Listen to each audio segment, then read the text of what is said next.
Hello everyone, कैसे हैं आप सभी। आई होप कि अच्छे होंगे। तो आज जो है विद्यालय प्रबंधन के मैं महत्वपूर्ण कुछ लघु उत्तरीय प्रश्नों को आपके साथ शेयर करूंगी। तो वीडियो को पूरा देखिएगा। वीडियो पसंद आएगी तो वीडियो को प्लीज़ लाइक शेयर, और चैनल पे नए हैं तो प्लीज़ चैनल को सब्सक्राइब कर दीजिएगा। क्योंकि MGKVP का ये 4th सेमेस्टर का जो है लास्ट पेपर कहा जा सकता है, जो कि आपका कल होने वाला है। यानी आप आज ये वीडियो मैं शेयर कर रही हूँ और कल इसका एग्ज़ाम भी है आई थिंक MGKVP वालों का। तो मुझे लगा कि आप लोगों में से कुछ लोगों की वैसे रिक्वेस्ट भी आई थी, और मुझे लगा कि ऑलरेडी कुछ इंपॉर्टेंट वीडियो मैं ऑलरेडी शेयर कर चुकी हूँ, लेकिन लघुत्तरी के भी जो है रिक्वेस्ट आ रही थी कि उसके भी इंपॉर्टेंट क्वेश्चन को कराया जाए। तो यहाँ पे मैं 3 महत्वपूर्ण क्वेश्चन को लेके आई हुई हूँ जो प्रीवियस ईयर में पूछे जा चुके हैं। तो चलिए शुरू करते हैं इस वीडियो को। अगर आपको इसका PDF चाहिए तो लिंक डिस्क्रिप्शन बॉक्स में मिल जाएगा, जहाँ पर आप छोटा सा मार्जिन पे करके PDF भी डाउनलोड कर सकते हैं डायरेक्ट, या फिर आप इसे यूट्यूब पर पूरा देख के फ्री में इसका लाभ उठा सकते हैं। तो चलिए स्टार्ट करते हैं ये वीडियो।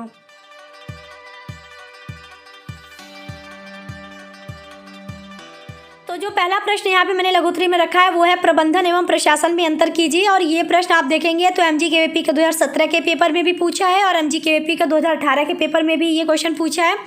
दूसरा प्रश्न मैंने रखा है विद्यालय निरीक्षण एवं पर्यवेक्षण में अंतर कीजिए। ये प्रश्न आपके MGKVP के 2021 के पेपर में पूछा है। तीसरा है पर्यवेक्षण एवं निरीक्षण में अंतर कीजिए, और ये MGKVP का 2017 के पेपर में पूछा है। सेकेंड और थर्ड एक ही क्वेश्चन है, बस उसको पूछने का तरीका अलग है, ठीक है। इसीलिए हम सेकेंड और थर्ड क्वेश्चन को एक साथ देखेंगे, फर्स्ट क्वेश्चन को हम अलग देखेंगे। तो चलिए अब हम एक एक करके क्वेश्चन पे चलते हैं। तो पहला प्रश्न हमारा क्या था, प्रबंधन एवं प्रशासन में अंतर कीजिए। तो उसको समझिएगा, सुनिएगा, आप बहुत आसानी से इसको समझ के आराम से लिख लेंगे, आपको रटने की ज़रूरत नहीं पड़ेगी। तो लिखेंगे बहुत से लोगों को प्रबंधन एवं प्रशासन एक ही लग सकता है, लेकिन वास्तव में दोनों में मतभेद है। यानी बहुत लोग कन्फ्यूजन में होते हैं कि दोनों एक ही चीज़ है, प्रबंधन हो या प्रशासन दोनों सेम चीज़ है, लेकिन ऐसा नहीं है। दोनों में अंतर आपको देखने को मिलेगा। वो मैं आपको जब एक एक पॉइंट क्लियर करूँगी तो आपको समझ में आ जाएगा कि हाँ वाकई में दोनों में डिफरेंस है। तो प्रबंधन एवं प्रशासन के बीच मतभेद या अंतर को निम्न बिंदुओं के माध्यम से समझा जा सकता है। तो चलिए एक एक करके देखते हैं। पहला जो मैंने पॉइंट रखा है वो थोड़ा सा लॉन्ग है, क्योंकि इसमें मैंने इसको शब्दों के हिसाब से एक्सप्लेन करा है। बाकी पॉइंट बहुत छोटे छोटे हैं, तो आप बहुत आसानी से याद भी कर लेंगे। तो पहला पॉइंट है कि प्रशासन, जैसा कि नाम से स्पष्ट है कि ये शासन से संबंध रखता है, इसमें शासन करने जैसा भाव होता है। इनके कार्यों में बस कानून और इस कानून को किसी भी तरह से लागू या क्रियान्वित करने का भाव प्रधान होता है।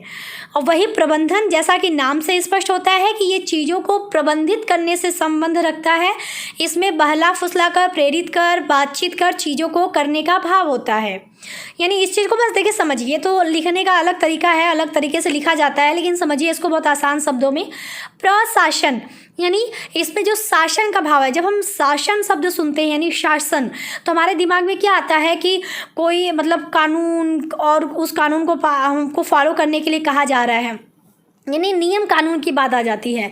तो प्रशासन क्या है कि इसका जो संबंध है वो शासन जो शब्द है उससे संबंधित ये आता है। और इसमें क्या होता है कि इसमें कानून जो है बनाया जाता है, और कानून को किसी भी तरीके से लागू करने की बात होती है, चाहे वो किसी फील्ड में हो, ठीक है। जैसे हम विद्यालय की बात कर रहे हैं, तो विद्यालय जो प्रशासन है, तो विद्यालय प्रशासन क्या करता है, विद्यालय के लिए कुछ नियम कानून बना देता है, और उस नियम कानून को वो कहता है कि विद्यालय में वो फॉलो होने चाहिए। जैसे हम कह दें एग्जाम्पल के तौर पे कि बच्चों के, जैसे अब अटेंडेंस की बात हो गई है कि 75% अटेंडेंस होगा तभी बच्चा एग्जाम में बैठेगा। तो ये प्रशासन ने एक कानून तैयार कर दिया, उस कानून को फिर वो फॉलो भी करता है कि नहीं, वो कानून आपका फॉलो भी किया जाएगा, उसको पालन भी, उसको लागू भी किया जाएगा, उसको क्रियान्वित भी किया जाएगा। तो प्रशासन का जो भाव है वो क्या है कि इसमें क्या होता है, इसमें कानून को जो है इसमें कानून बनाया जाता है, और उस कानून को किसी भी तरीके से लागू या क्रियान्वित करने की बात होती है। प्रबंधन क्या है, प्रबंधन का मतलब होता है व्यवस्था। तो इसमें क्या होता है, इसमें जो चीज़ें जैसे वो किसी भी संगठन को, जैसे भी उद्योग में हो या फिर विद्यालय में हो, अगर हम सब जगह देखें तो इसमें क्या होता है, इसमें चीज़ों को प्रबंधित करने से इसका संबंध होता है, यानी चीज़ों को व्यवस्थित करने से। यानी हमको चीज़ों को एक व्यवस्थित तरीके से संचालित जो है उसको संचालित करना है, उसका संचालन करना है। तो हम क्या करते हैं, इसमें जो है बहला फुसला कर या फिर प्रेरित करके, बातचीत करके हम चीज़ों को करने का जो है करवाते हैं या करते हैं। मतलब किसी तरीके से विद्यालय में जैसे हमको किसी भी तरीके से अगर चीज़ों को अप्लाई करना है, अगर हम विद्यालय की बात करें तो विद्यालय में जैसे जो है अगर हमको कोई भी कार्य करवाना है, कोई भी उसमें कोई प्रोजेक्ट जो है उसको अप्लाई करना है विद्यालय में, तो विद्यालय में क्या क्या किया जाता है कि बहला फुसला कर या फिर बच्चों को या अध्यापकों को जिसका भी वो काम है उनको प्रेरित करके, उनसे बातचीत करके हम उन चीज़ों को जो है करते हैं या फिर करवाते हैं। तो ये प्रबंधन का कार्य हो गया। मतलब इसमें अगर कोई भी चीज़ है तो उसको हम लोग क्या करते हैं, उसको व्यवस्थित करने से हम उस चीज़ को जोड़ सकते हैं कि प्रबंधन क्या होता है, चीज़ों को व्यवस्थित करना। प्रबंधन का मतलब ही ये होता है व्यवस्थित करना, ठीक है। अब वो चीज़ों को आप एक तरीके से व्यवस्थित कर रहे हो, तो जैसे हमने कहा कि क्लास का संचालन करना है, तो एक टाइम टेबल हम व्यवस्थित करते हैं ना कि ये first class, second class, third class, तो उसमें हम बातचीत करके करते हैं कि नहीं आपका ये क्लास रहेगा, आपका ये क्लास रहेगा।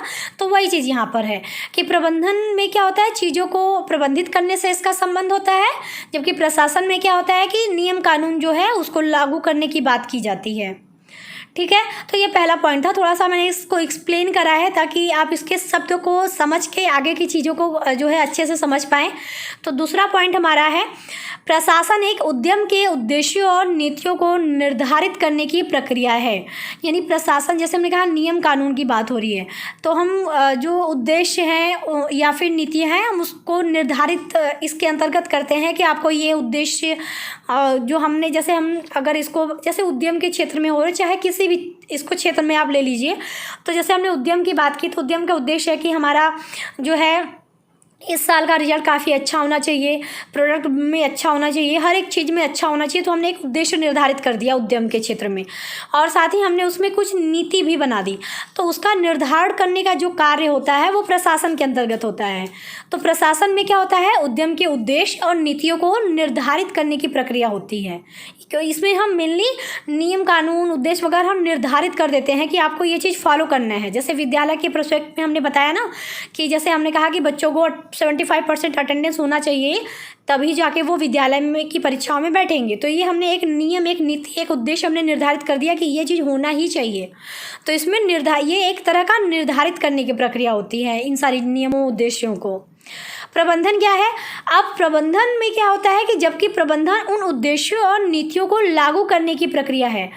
अब जैसे अब विद्यालय के लिए हमने एक नीति बना दी, हमने एक कानून बना दिया, अब वो कानून जो है प्रशासन ने वो निर्धारित कर दिया कि आपको ये चीज़ करनी है, लेकिन अप्लाई करने का काम किसका है, उसको क्रियान्वित करने का, उसको लागू करने का काम किसका है, वो तो प्रबंधन का है, विद्यालय प्रबंधन का है। तो विद्यालय के अंतर्गत अगर जैसे हमने विद्यालय की बात की तो विद्यालय प्रबंधन का ये काम है कि जो प्रशासन ने उद्देश्य और नीतियाँ निर्धारित की है वो उन उद्देश्यों और नीतियों को लागू करे।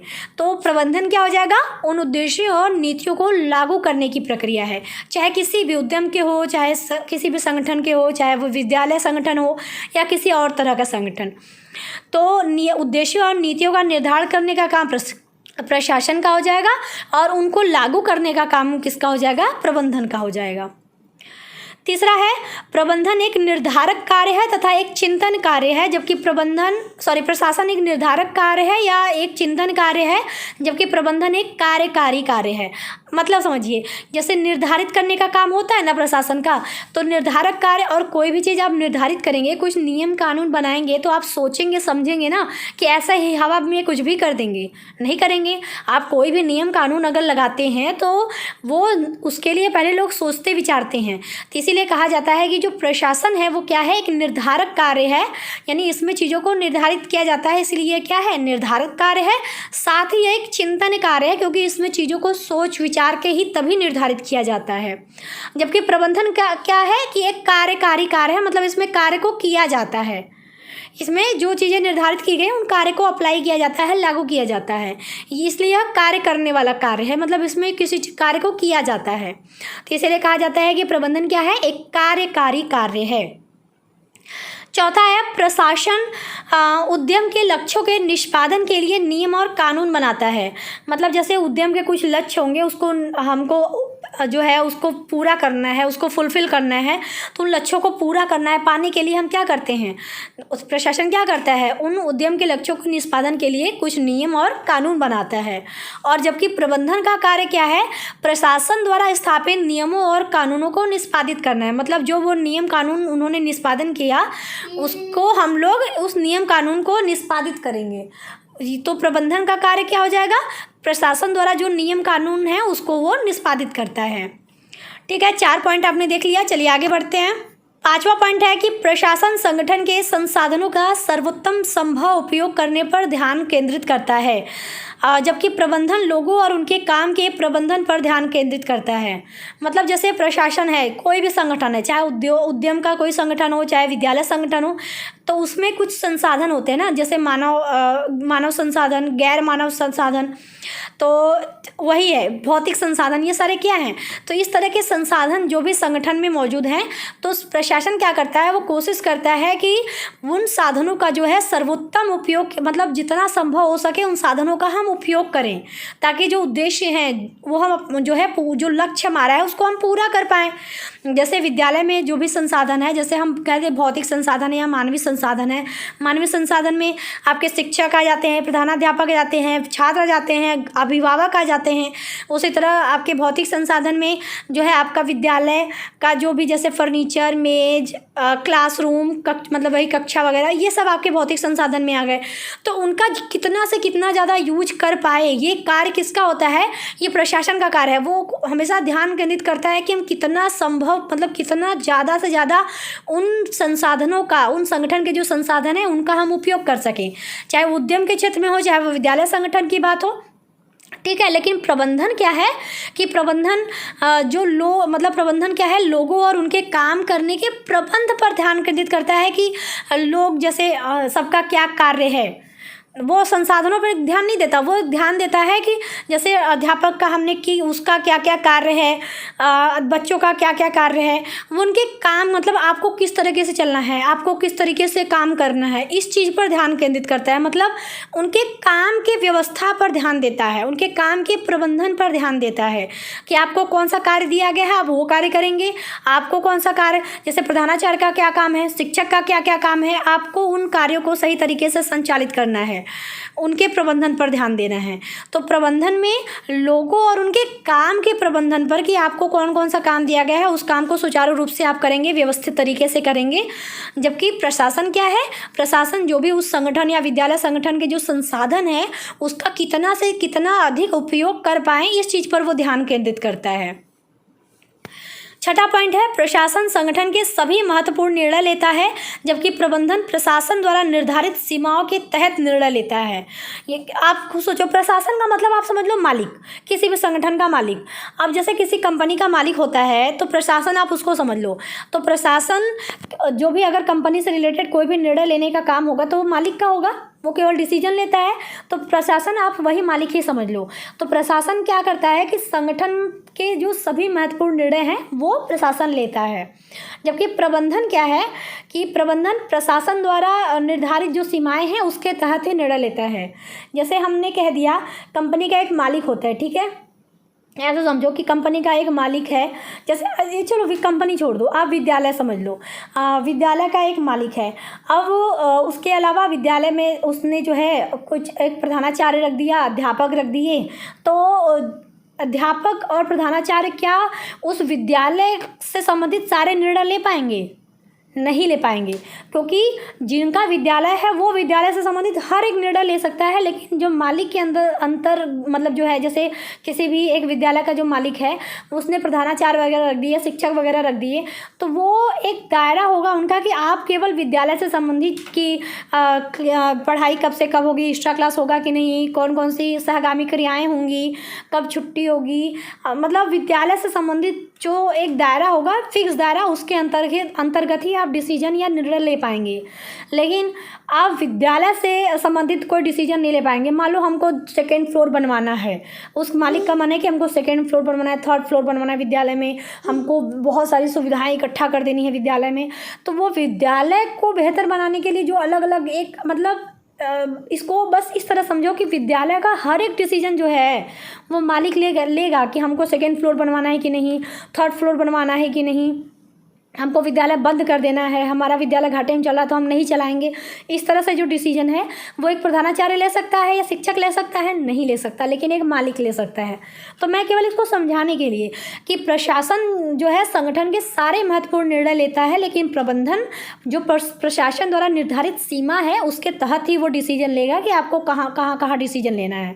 उसी तरह कंपनी पे कि कंपनी अगर कोई कंपनी है तो कंपनी का मालिक हर एक डिसीजन लेगा, हमको कौन कौन से कर्मचारी निकालने हैं, हमको अभी कितने जैसे कोविड में एक कंपनी का जो है एक नियम आया कि हम घाटे में चल रहे हैं, कोविड के दौरान उन्होंने बहुत सारे लोगों की जॉब चली गई, तो ये डिसीजन कंपनी के मालिक ने लिया।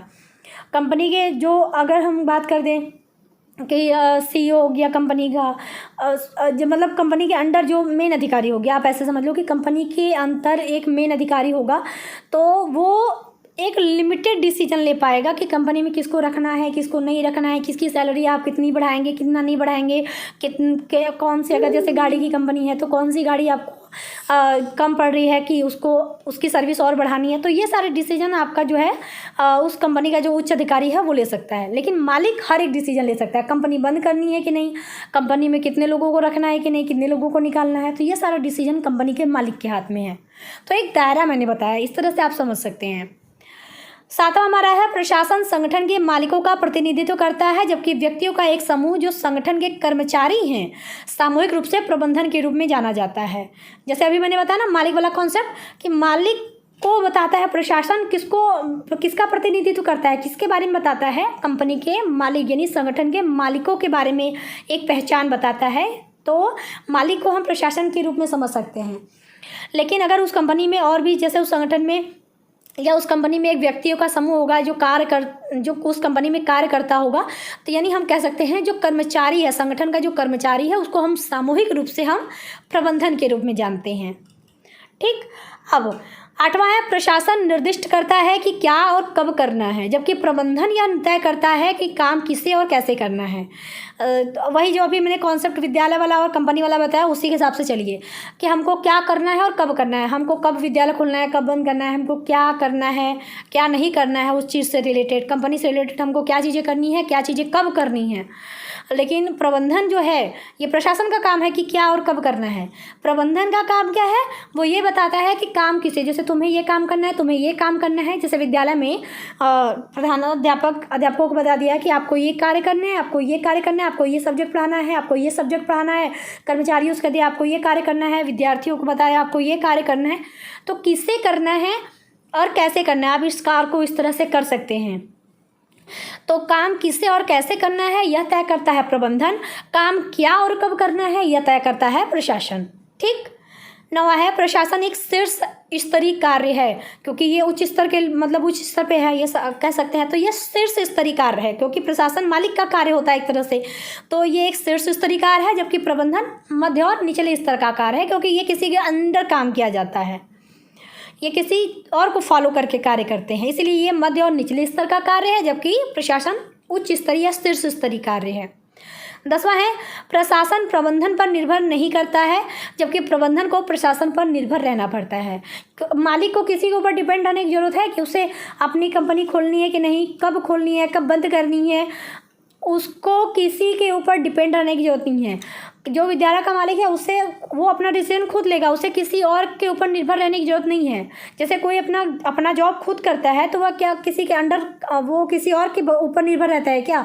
लेकिन अगर आप किसी के शॉप में ही काम कर रहे हो तो आपको उस दुकान के मालिक से पूछना पड़ेगा, सर हमको छुट्टी चाहिए, सर हमको यहाँ जाना है, सर हमको कुछ पैसे चाहिए, तो वो किसी के अधीन है ना। तो वही है, प्रशासन प्रबंधन पर निर्भर नहीं करता है, लेकिन प्रबंधन को प्रशासन पर निर्भर रहना पड़ता है। तो ये पॉइंट मैंने 10 पॉइंट बता दिया, आई थिंक इतना इनफ है। आप 5, 6, 7 जो भी आपको लगे आप वर्ड जो समय सीमा और शब्द सीमा है उसके हिसाब से लिख लीजिएगा, ठीक है। बाकी लास्ट में मैंने लिखा है कि इन सब के अतिरिक्त भी और कई ऐसे बिंदु हैं जो प्रशासन और प्रबंधन के बीच अंतर को बताते हैं, अतः स्पष्ट है कि प्रशासन और प्रबंधन एक दूसरे से भिन्न होते हैं। तो मतलब इन सब के अलावा भी बहुत सारे पॉइंट ऐसे हैं जो इसके डिफरेंस को बताते हैं, लेकिन मैंने इतना ही 10 बताया है, मुझे लगा इतना इनफ है, इससे ज़्यादा लिखने की ज़रूरत नहीं है। इतने से ही आप ये समझ पा रहे होंगे कि दोनों क्या है, एक दूसरे से भिन्न हैं। तो ये आपने पहला क्वेश्चन देख लिया। चलिए सेकंड क्वेश्चन और थर्ड क्वेश्चन पे चलते हैं। तो हमारा प्रश्न नंबर 2 और प्रश्न नंबर 3 दोनों को मैंने साथ में लेके यहाँ पे रखा है कि विद्यालय निरीक्षण एवं पर्यवेक्षण में अंतर कीजिए अथवा पर्यवेक्षण एवं निरीक्षण में अंतर कीजिए। तो दोनों प्रश्न एक ही है, तो उत्तर में आप लिखेंगे पर्यवेक्षण एवं निरीक्षण में अंतर। तो विद्यालय कार्य को सुचारू रूप से चलाने के लिए निरीक्षण एवं पर्यवेक्षण काफ़ी सहायता करते हैं, लेकिन दोनों एक दूसरे से काफ़ी भिन्न हैं। तो दोनों किस तरह से भिन्न हैं हम देखेंगे। तो पर्यवेक्षण एवं निरीक्षण के बीच अंतर को निम्न प्रकार समझा जा सकता है। तो पहले यहाँ थोड़ा सा मैं इस चीज़ को अंतर को बताने से पहले थोड़ा सा डिफरेंस बताती हूँ कि निरीक्षण और पर्यवेक्षण का जो मतलब है उसमें क्या डिफरेंस है। निरीक्षण का मतलब होता है जांच करना। एग्जाम्पल के तौर पे जैसे आप जा रहे हो और अचानक साइकिल से जा रहे हो, अचानक आपकी साइकिल गिर गई, आप साइकिल से जो है गिर गए, तो आप उठोगे, सबसे पहले साइकिल को देखोगे ना कि कहाँ टूटा, कहाँ फूटा, क्या हो गया, सब सही है कि नहीं, तो आप तुरंत उसका जांच करते हो। ठीक है। पर्यवेक्षण क्या है, ये आकलन करता है। ये निरीक्षण आकलन करता है, मतलब उसको मतलब बहुत अच्छे से परखता है, उसका अवलोकन करता है। ठीक है। तो ये शब्द में फ़र्क है। और अवलोकन तुरंत नहीं होता। जैसे आप अवलोकन कहोगे, अवलोकन क्या तुरंत होता है? अवलोकन टाइम लेता है। किसी चीज़ का आप अवलोकन कर रहे हो तो उसमें टाइम लगेगा। निरीक्षण आप तुरंत कर लेते हो, तुरंत हमने किसी चीज़ को जांच लिया। जैसे टेस्ट हुआ तो उसमें किसी ने जैसे एग्ज़ाम की कॉपी हम जो जांचते हैं, हम तुरंत उस कॉपी को लेते हैं, उसका निरीक्षण करते हैं, मतलब उसको हम जांचते हैं, तुरंत रिजल्ट मिल जाता है। लेकिन आकलन जब हम आप करते हैं तो आकलन में टाइम लगता है, थोड़ा सा आप टाइम देते हैं, उस चीज़ को समझते हैं, जानते हैं। तो ये होता है निरीक्षण और पर्यवेक्षण में के अर्थ में अंतर। दोनों एक दूसरे से काफ़ी सिमिलर हैं, लेकिन अंतर है दोनों में। तो निरीक्षण जो है, अब हम अंतर को समझेंगे। तो पहला अंतर है कि निरीक्षण शब्द में भय, आतंक एवं आशंका व्याप्त होती है। जैसे लेकिन आगे पहले पूरा पढ़ देते हैं फिर समझाते हैं ना। परंतु पर्यवेक्षण शब्द में सहृदयता तथा सहानुभूति का भाव विद्यमान होता है। यानी निरीक्षण क्या है, निरीक्षण शब्द में जैसे मैंने एग्जाम्पल दिया कि साइकिल से आप जा रहे थे, साइकिल गिरी, आप गिरे साइकिल के साथ, फिर आप तुरंत उठे, साइकिल का निरीक्षण किया। क्यों करते हैं? क्योंकि थोड़ा सा आपके मन में ये डर होता है, भय होता है, एक मतलब आशंका होती है, मतलब कन्फ्यूजन होता है कि कितना हुआ, क्या हुआ, कैसे टूटा होगा कि नहीं, कितना टूटा हुआ कि नहीं, अरे ज़्यादा तो नहीं टूट गया, तो एक डर होता है ना। तो वही है, निरीक्षण शब्द में भय, आतंक एवं आशंका व्याप्त होती है। जैसे टेस्ट में निरीक्षण, हमारा अध्यापक ने हमारी टेस्ट की कॉपी जांची तो हमारे मन में एक मतलब भय होता है कि पता नहीं कैसा एग्जाम गया, कैसा हुआ। तो निरीक्षण शब्द में भय, आतंक एवं आशंका व्याप्त होती है, मतलब उसके अंतर्गत ये सारी चीज़ें हमको, ये सारी जो है फीलिंग देखने को मिलती है। लेकिन परंतु पर्यवेक्षण में क्या है कि उसमें सहृदयता और सहानुभूति, जैसे आप अवलोकन करते हो ना, तो पर्यवेक्षण जो है इसमें आप देखेंगे तो एक मतलब सहृदयता का मतलब होता है एक अच्छी भावना, एक सहयोग भावना, एक सहानुभूति की भावना जो है इसमें विद्यमान होती है। क्योंकि हम इसमें अच्छे से चीज़ों को कह सकते हैं, उसका अवलोकन करते हैं। अगर हमको लगता है कि कुछ कमी है तो हम उसमें मदद भी करते हैं, उसको हम निर्देशन भी दे देते हैं। तो पर्यवेक्षण में क्या होता है, सहृदयता तथा सहानुभूति का भाव विद्यमान होता है। तो यहाँ पे देखिए, मैं पर्यवेक्षण को बहुत अच्छे से एक्सप्लेन नहीं करूँगी, क्योंकि पर्यवेक्षण पे ऑलरेडी मैंने एक पूरी वीडियो बनाई है। आप अगर इस चैनल के प्लेलिस्ट में अगर आप जाएंगे तो विद्यालय प्रबंधन नाम की प्लेलिस्ट होगी, वहाँ पे पर्यवेक्षण का एक मतलब वीडियो अगर आप देखेंगे उसमें, तो आपको पर्यवेक्षण क्या होता है उसमें आपको डिटेल में वीडियो मिल जाएगी। तो पर्यवेक्षण का डिटेल वीडियो आप वहाँ से देख लीजिएगा। बाकी इसका एक स्मॉल अर्थ में आप क्या समझ सकते हैं पर्यवेक्षण को, तो वो मैंने अभी आपको बता ही दिया, इसीलिए मैं केवल यहाँ पर अंतर पर ही बात करूँगी। ठीक है। तो अगर आपको डिटेल में जानना है तो वो उसको आप जो है देख लीजिएगा, उसको समझ लीजिएगा, तो आपको ये सारे पॉइंट और ज़्यादा अच्छे से समझ में आएंगे। फिलहाल वैसे भी मैं समझाने की कोशिश करूँगी, लेकिन फिर भी आप उस वीडियो को ज़रूर देखिएगा। मैं कोशिश वैसे करूँगी कि वीडियो की लिंक आपको दे दूँ। तो पर्यवेक्षण शब्द में जो पर्यवेक्षण शब्द है उसमें क्या होता है, एक सहानुभूति की भावना, एक सहृदयता की भावना, मतलब एक मतलब अच्छी भावना, वो उसमें पर्यवेक्षण में शामिल होती है। जबकि निरीक्षण में भय, आतंक वाली भावना होती है। दूसरा है, निरीक्षण केवल तथ्यात्मक जानकारी प्रस्तुत करता है, जबकि पर्यवेक्षण परिस्थिति की वास्तविक जानकारी प्राप्त कर सुझाव प्रस्तुत करता है। यानी जैसे निरीक्षण वाला बात हुआ, जैसे उसमें क्या होता है कि तुरंत जो तथ्यात्मक जानकारी है वो हमको तुरंत उसमें जो है तो मिल जाती है। मतलब ये तथ्यात्मक जानकारी हमें प्रस्तुत करता है, किसी चीज़ के बारे में जो सटीक जानकारी है वो हमको निरीक्षण के द्वारा हमें पता लग पाती है। जबकि पर्यवेक्षण क्या है, क्योंकि हम इसमें आकलन करते हैं तो इसमें परिस्थिति की जो मतलब सिचुएशन जो परिस्थिति है उसकी वास्तविक जानकारी हमें जो है प्राप्त होती है, और उस जानकारी को प्राप्त कर हम इसमें सुझाव भी जो है वो प्रस्तुत कर पाते हैं कि आपको इसमें कहाँ गलतियां हैं, कहाँ पे क्या सुझाव मतलब कहाँ पे आप किस तरह से और बेहतर कर पाते हैं, ये सारी चीज़ें। तो पर्यवेक्षण में परिस्थिति की वास्तविक जानकारी प्राप्त कर सुझाव भी प्रस्तुत किया जाता है। तीसरा है निरीक्षण का कार्य शिक्षकों की आलोचना करना है। यानी निरीक्षण, अगर इसको हम विद्यालय पर्सपेक्टिव देखें इसका, तो जो निरीक्षण है उसका कार्य क्या है, शिक्षकों की आलोचना करना कि आपने कितना अच्छा किया। जैसे अब जो है प्रिंसिपल गया क्लासरूम में सबके, वो क्या करता है हर क्लास में जाके, अगर टीचर पढ़ा रहे हैं तो सबके क्लास में जाके निरीक्षण करके एक बार देख लेता है। तो निरीक्षण का कार्य होता है मतलब जांचता है, केवल जांच रहा है कि सब लोग किस तरह पढ़ा रहे हैं। तो उसमें फिर वो उनकी आलोचना करता है कि आप कहाँ सही थे, कहाँ गलत थे, आप कहाँ सही थे, कहाँ गलत थे। तो उसमें एक आलोचना वाली बात हो जाती है कि यानी शिक्षकों की आलोचना करना, कर्मचारियों की आलोचना करना, इस तरह का जो है मतलब भाव देखने को मिलता है निरीक्षण वाले कार्य में। जबकि पर्यवेक्षण का कार्य क्या है, शिक्षकों के शैक्षणिक स्तर में सुधार करना। क्योंकि आप अवलोकन कर रहे हो, टाइम दे रहे हो, उस चीज़ को देख रहे हो। शिक्षक अगर पढ़ा रहा है तो आप उसको अवलोकन कर रहे हो, उनका अवलोकन कर रहे हैं कि वो किस तरह से पढ़ा रहा है, कहाँ पे क्या हो सकता है। तो पर्यवेक्षण का कार्य क्या होता है कि शिक्षकों के शैक्षणिक स्तर में सुधार करना। यानी वो जब अवलोकन कर लेता है, वो समझ जाता है कि कहाँ पर किस तरह की गलतियाँ हैं जो कि और अच्छा हो सकती है, तो वो उनको बताता है कि आप इस चीज़ को और बेहतर किस तरह से कर सकते हैं ताकि सुधार हो। तो पर्यवेक्षण का कार्य, क्योंकि अवलोकन आप करके यही चीज़ बताते हो, पर्यवेक्षण में अवलोकन शामिल होता है, जबकि निरीक्षण में जांच करना जो तुरंत होता है। अवलोकन में टाइम लगता है, तो जब अवलोकन जब आप करते हो तो उसमें उसकी वजह से आप सुधार कर पाते हो। तो पर्यवेक्षण का कार्य शिक्षकों के शैक्षणिक स्तर में सुधार करना है ताकि वो बताए कि आप किस तरह से और अच्छा कर सकते हो अपने शिक्षण को। जबकि निरीक्षण केवल आलोचना करता है कि आप यहाँ सही नहीं थे, आप यहाँ सही नहीं थे, आप यहाँ नहीं सही थे। तो ये होता है। चौथा है निरीक्षण का स्वरूप संकुचित होता है। यानी जो स्वरूप है, जो रूपरेखा हम कहें तो वो छोटा होता है, संकुचित होता है। जैसे तुरंत होता है, मैंने कहा ना तुरंत होता है निरीक्षण, जैसे जांच कर दिया, टाइम मतलब अल्प अवधि का कह सकते हैं, तो ये संकुचित होता है। जबकि पर्यवेक्षण का स्वरूप व्यापक होता है, क्योंकि अवलोकन में टाइम लगता है, तो इसका जो स्वरूप है वो कैसा होता है, व्यापक होता है। पांचवा है निरीक्षण की प्रकृति आधिकारिक या नियंत्रणात्मक होती है, जबकि पर्यवेक्षण की प्रकृति प्रजातांत्रिक या सहयोगात्मक होती है। क्योंकि निरीक्षण में, जैसे अब मैंने कहा ना, अब अगर निरीक्षण में क्या होता है कि तुरंत जांच कर दिया जाता है, तुरंत आलोचना हो जाती है कि आप यहाँ सही नहीं था, ये नहीं सही था, वो नहीं सही था। तो जो प्रकृति है निरीक्षण की वो कैसी है, आधिकारिक या नियंत्रणात्मक, यानी नियंत्रण हो रहा है इसमें। क्या आप इसमें मतलब एक ही व्यक्ति जो है बस बता दिया कि ये सही नहीं है, वो सही नहीं है, या नियंत्रित हो गया कि यहीं तक सीमित है। तो निरीक्षण क्या हो जाएगा, ये एक नियंत्रणात्मक होती है, यानी आधिकारिक होती है, यानी किसी एक के अधिकार में होती है कि नहीं ये तुरंत ऐसे हो गया, नहीं आप सही नहीं थे, आप सही नहीं थे, तो इस तरह से।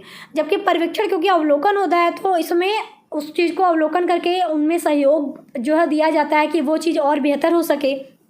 तो इसकी जो प्रकृति है वो कैसी है, सहयोगात्मक और प्रजातांत्रिक। मतलब इसमें सबको ध्यान में रखा जाता है और सहयोग दिया जाता है। जहाँ पर वो गलत है उनको रास्ता दिखाया जाता है, मार्गदर्शन दिया जाता है कि आप किस तरह से और अच्छे से इसमें सुधार कर पाएँ। तो इसकी प्रकृति प्रजातांत्रिक, यानी सबको लेके चलने वाली होती है, सबका कल्याण करने वाली होती है, और सहयोगात्मक होती है, यानी सबकी मदद करने वाली भी होती है।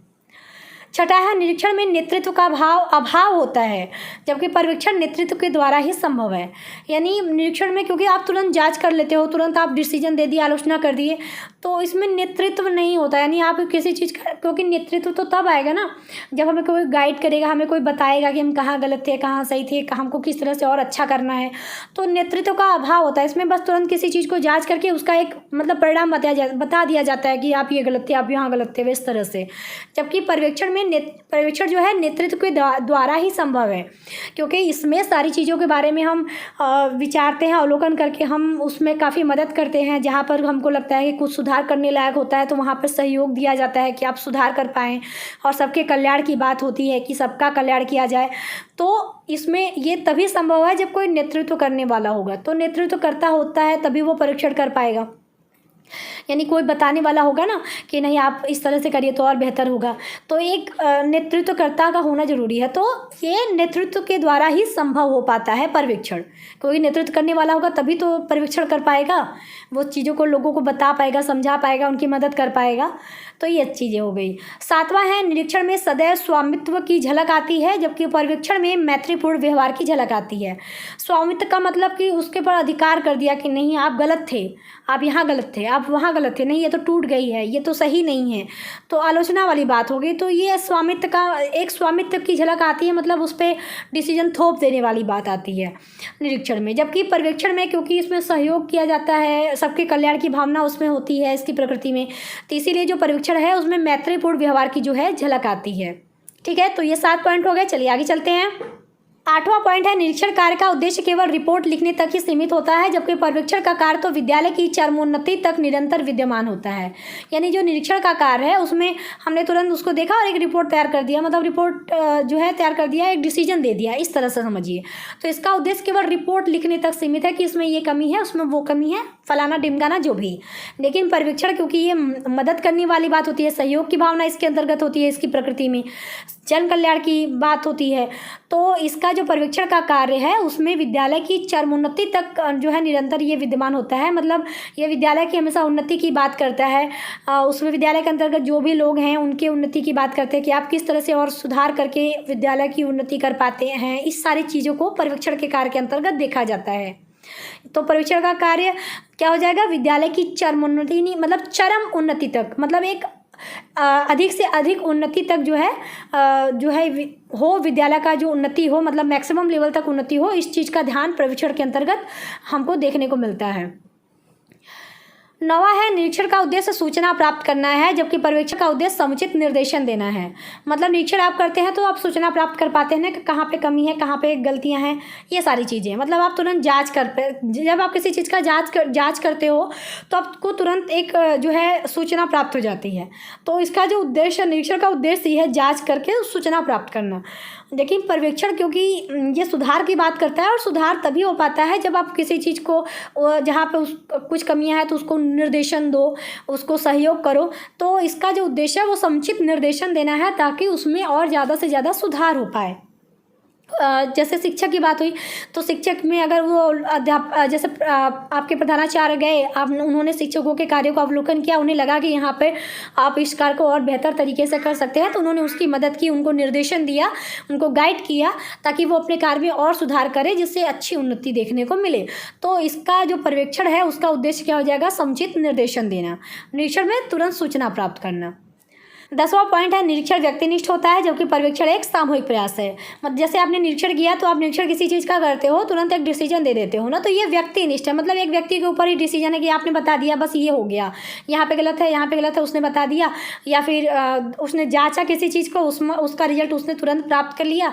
तो एक व्यक्ति के डिसीजन पे ही मतलब वो डिपेंड है, तो यानी वो तुरंत बस उस चीज़ को बता देता है। तो निरीक्षण क्या हो जाएगा, व्यक्तिनिष्ठ हो जाएगा, क्योंकि ये किसी व्यक्ति का बस जांचा, उसने एक डिसीजन ले लिया, उसने उस जो है एक सूचना प्राप्त कर लिया। जबकि पर्यवेक्षण जब उसमें अवलोकन होता है, फिर जहाँ पे उसे लगता है कि जैसे प्रधानाचार्य वाली बात मैंने कही कि प्रधानाचार्य शिक्षकों के कार्यों का अवलोकन करते हैं, जहाँ पे उन्हें लगता है कि उनको जहाँ पे सुधार करने लायक है वो उस चीज़ के लिए उन्हें निर्देशन देते हैं। तो शिक्षक और जो प्रधानाचार्य हैं और शिक्षक हैं वो सामूहिक रूप से उस चीज़ के लिए और प्रयास करते हैं, ताकि वो अपने कार्य को और बेहतर कर पाएँ। तो पर्यवेक्षण क्या हो जाएगा, एक सामूहिक प्रयास, क्योंकि इसमें कई लोग मिल के चीज़ों को और बेहतर करने का प्रयास करते हैं। और निरीक्षण क्या है, केवल व्यक्तिनिष्ठ है, केवल एक व्यक्ति द्वारा डिसीजन एक दे दिया गया, एक जांच करके एक सूचना प्राप्त कर ली गई। 11वां है, निरीक्षण में सामान्य सिद्धांतों पर बल दिया जाता है, जबकि पर्यवेक्षण में अनुसंधानों के परिणामों पर अधिक बल दिया जाता है। मतलब जैसे निरीक्षण में तुरंत कोई डिसीजन हम ले लेते हैं ना, हमने जांचा उस चीज़ के बारे में, तो हमने एक डिसीजन पे आ जाते हैं। तो एक मतलब जनरल जो प्रिंसिपल या सिद्धांत होते हैं, मतलब एक सामान्य सिद्धांत होते हैं, हम उस चीज़ को फॉलो करते हैं। जैसे हम जैसे अध्यापक ने कोई कॉपी चेक की तो उनका जो नियम कानून होगा उस सिद्धांत पे वो चले, उसका उसने जांच दिया, अगर लगा कि नहीं ये सिद्धांत इन्होंने सही तरीके से नहीं लिखा है तो उसको वो गलत कर देते हैं। केवल एग्जाम्पल बता रहे हैं, जैसे कोई जो है कोई भी सिद्धांत, नियम, कानून जैसे कुछ होता है तो वो कोई व्यक्ति जैसे किसी को जांचना है तो एक सिद्धांत है कि आपको ये सारी चीज़ मतलब स्टेप फॉलो करने हैं, उस पर आपने नहीं किया तो उसको आपको गलत या सही का जो है डिसीजन आप पे थोप दिया गया कि आपने गलत किया, आपने सही किया। अगर आप उस सिद्धांत पे नहीं चले तो समान सिद्धांतों पर ही निरीक्षण में बल दिया जाता है। लेकिन पर्यवेक्षण में क्या है कि अगर कुछ गलत लगता है तो उसको सही करने के लिए गाइड किया जाता है, निर्देशन दिया जाता है, मिलकर काम किया जाता है, प्रयास किया जाता है। तो एक सहयोग वाली भावना इसमें होती है। तो इसमें अनुसंधानों के परिणामों पर अत्यधिक बल दिया जाता है, मतलब हम खोज करते हैं ताकि रिजल्ट हमारा और बेहतर हो पाए, तो अनुसंधानों के परिणामों पर जो है अधिक बल दिया जाता है। तो ये आपका हो गया निरीक्षण और पर्यवेक्षण का 11वां पॉइंट। अब 12वां पॉइंट क्या हो जाएगा? निरीक्षण में मूल्यांकन करने की भावना होती है, जबकि पर्यवेक्षण में कुशल तकनीकी सदा उपलब्ध कराने की भावना होती है। यानी निरीक्षण से आप क्या करते हो, किसी चीज़ को जांचते हो ना, जांचने का मतलब आप तुरंत उस चीज़ का मूल्यांकन कर रहे हो कि ये गलत है कि सही है। तो निरीक्षण में मूल्यांकन करने की भावना आती है, जबकि पर्यवेक्षण में क्या है, एक कुशल तकनीकी सदा उपलब्ध कराने की भावना आती है कि अगर कहीं पर कुछ चीज़ें कमी रह गई तो उसको और बेहतर बनाने के लिए कोशिश किया जाता है, अलग अलग तकनीक का उपयोग किया जाता है ताकि वो जो है उस चीज़ में और बेहतर कर पाएँ, उसका अच्छे से विकास कर पाएँ और अच्छा बेहतर जो है दे पाएँ। जो भी अगर जैसे शिक्षक की बात करें तो शिक्षक में अगर हमको लगता है, जैसे प्रधानाचार्य को कुछ लगता है कि यहाँ पे आप में थोड़ी सी कमी रह गई, आप किसी चीज़ को और अच्छे से बता सकते हैं, तो मिल बांट के सहयोग की भावना उनमें दिखाई जाती है। प्रिंसिपल द्वारा जैसे अध्यापक को जो है गाइड किया गया, निर्देशन दिया गया कि आप इस कार्य को किस तरीके से बेहतर कर सकते हैं, आप तकनीकी का जो है उपयोग करिए, आप और अच्छा कर पाएंगे। तो हमेशा पर्यवेक्षण में कुशल तकनीकी सदा उपलब्ध कराने की जो है भावना होती है ताकि वो और उसमें बेहतर हो पाए, हमेशा उन्नति हो पाए। इस चीज़ की बात आपको पर्यवेक्षण में देखने को मिलती है। तो ये मैंने 12 पॉइंट यहाँ पे रख दिए। लास्ट में आप लिख सकते हैं, अतः उपरोक्त सभी बिंदुओं से हम निरीक्षण एवं पर्यवेक्षण के बीच अंतर को बखूबी समझ सकते हैं और साथ ही साथ यह भी बता सकते हैं कि उपरोक्त की गई तुलना के आधार पर यह कहा जा सकता है कि निरीक्षण की अपेक्षा पर्यवेक्षण अधिक प्रभावशाली होता है। यानी अगर देखिए यहाँ पे मैंने लास्ट लाइन एक लिखा है कि अगर आपसे क्वेश्चन ये पूछ देता है कि पर्यवेक्षण क्यों निरीक्षण की तुलना में अधिक प्रभावशाली है, इस तरह से अगर आपको क्वेश्चन देखने को मिले एग्जाम में, तब आपको कोई दिक्कत ना हो। आप ये सारे अंतर बताने के बाद लास्ट में ये लिख सकते हैं कि उपरोक्त जो सारी चीज़ें बताई उसके आधार पर हम ये कह सकते हैं कि पर्यवेक्षण जो है ज़्यादा बेहतर है निरीक्षण की तुलना में। तो ये था आज का कंप्लीट वीडियो। कैसी लगी वीडियो बताइएगा, पसंद आएगी वीडियो तो वीडियो को लाइक और चैनल को सब्सक्राइब कर दीजिएगा। मिलते हैं नेक्स्ट वीडियो में, तब तक के लिए टेक केयर, बाय बाय, जय हिंद।